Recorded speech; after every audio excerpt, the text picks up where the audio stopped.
Well, Jason, I'm over here tonight. I moved. It's crowded.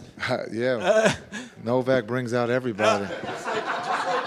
Before the game, it's that Novak connection. Should have done that a long time ago. Well, I guess the first question is just how appropriate was it for Giannis to get the triple-double? Kobe came over and hugged him. You know, sterling effort by him and by the team. But speak to that particularly. Yeah, I think Giannis is playing at a very high level right now. When you look at after the break, we've made some changes. We've kind of given him the ball as the point guard. We haven't announced that he's the point guard, but we're letting him start the offense. Misses, we're trying to get the ball to him as quick as possible and have everybody else run. Again, he's made some incredible passes. The bounce pass to Jabari, the half-court pass, that was, one of the best I've seen. And then I think it just becomes contagious of everybody passing the ball. We got the ball moving right now. Chris throwing it off the glass. Guys are moving the ball, and it's fun to watch. They're all making the right play. It's a little bit different than it has in the first half of the season where the ball was sticking and we weren't getting multiple touches. But it's nice to see Giannis. You can see the improvement. Again, triple-double. I thought he already had one. But I told that the league took 2 assists away. I'm glad I'm retired because they probably took a lot of assists away from me too. What made you decide this was the time you could trust Giannis to kind of take more of the ball handling? Well, the way we're starting with OJ and Chris, we want to get our shooters out, let Jabari and Giannis make plays in the open court. That's what their strengths are right now, and we want to take advantage of that. And I think Giannis, we all trust Giannis, is a playmaker. As much as a scorer, as much as a rebounder, he has vision. He can find. He's very unselfish, and he's displayed that since the break. Coach, you talked about the ball movement, 32 assists on 44 made field goals. Is that the type of sharing that you would like to see? I mean, of course, you'd like to see 32 assists all the time, but that type of ball movement, you feel like everyone is starting to get an understanding and a rhythm now?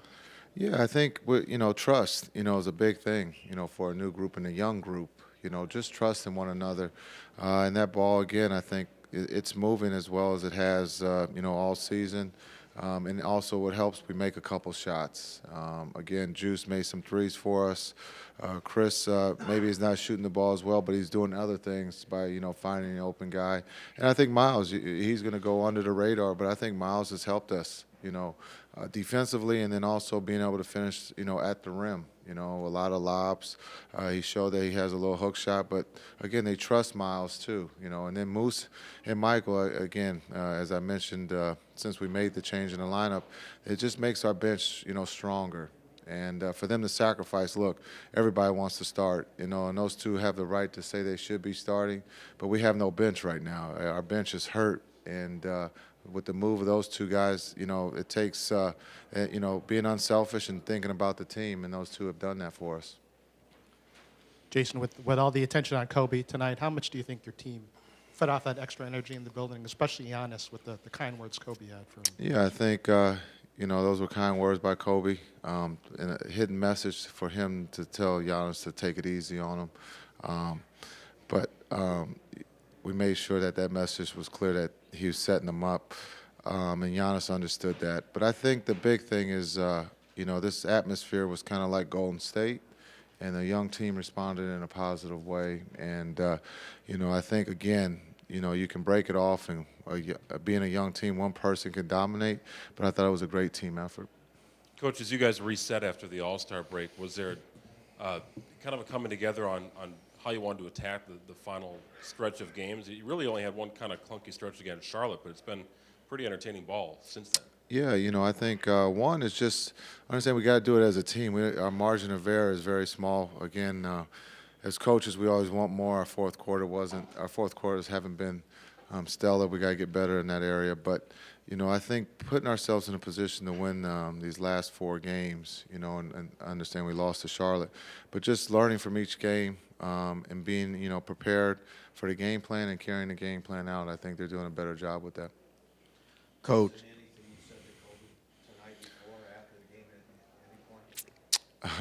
No, the one thing I just said before the game was that, don't leave the game, we need you to stick around because you have a lot more to give. It might not be physical, but mentally you can give a lot to these younger guys that are playing in this game, not just for the Lakers, but the youth, in basketball. Yeah, around AAU especially. I know he would love to help AAU basketball.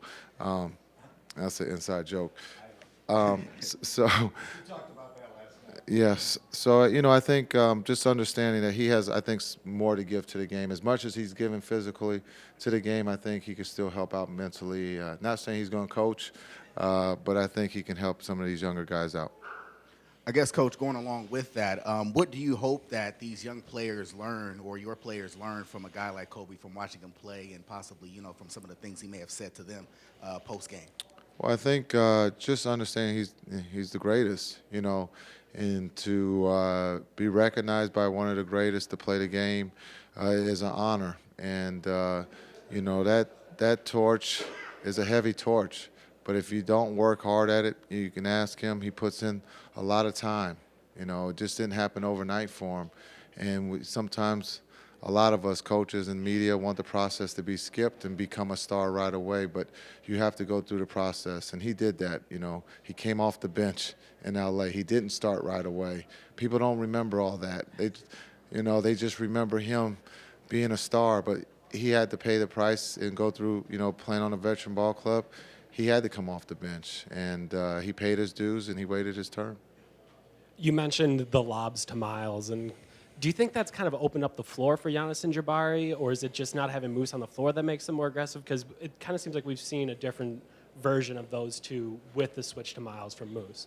Yeah, they're two different centers. Miles is athletic over the rim. Moose is a power guy who is on the floor, will finish around the rim, and so being able to be creative as much as we talk, as much as I talk about, using the pass, Miles can do that, not just in the post, but above the rim, and that's, something that we didn't have. With Rashad, 4 assists tonight. That's the most he's ever had in his career. He's obviously a short career, but still able to create a little bit now. Have you seen him playing with more confidence lately, or what's the difference with Rashad? I think, just time on the floor. Again, he might not be shooting it straight, but just not being a shooter, that you can be a basketball player and being able to find your teammates, and he's done that well, not just in games but in practice too.